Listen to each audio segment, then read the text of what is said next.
Hingham. So many times during spacewalks outside the International Space Station, we can see air bubbles rising up.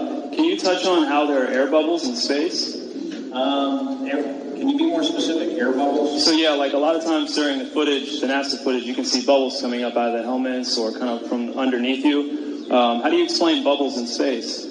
Yeah, I'm not sure exactly what you're talking about. Now sometimes you get water in the helmet, and it's either from sweat or from the cooling garments. And in some of my spacewalks, I had like water in the helmet, not like I was going to drown in the helmet, but just little bits of water probably came from sweat. Often on the outside of the space station, you'll liberate little pieces of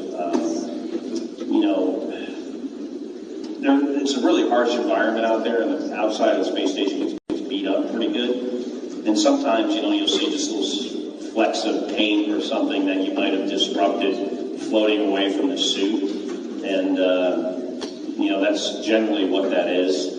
I've never seen any kind of air bubble anywhere. Yeah. Could it be that you're filming in an underwater pool and you're not really out there? All right, well, I just encourage everyone to look up Bubbles in Space, #Bubbles in Space. Thank you very much. Thank you. You spent $45 to sit there. I got it free. Don't spread the propaganda. It's flat in space, right? Right, it's flat.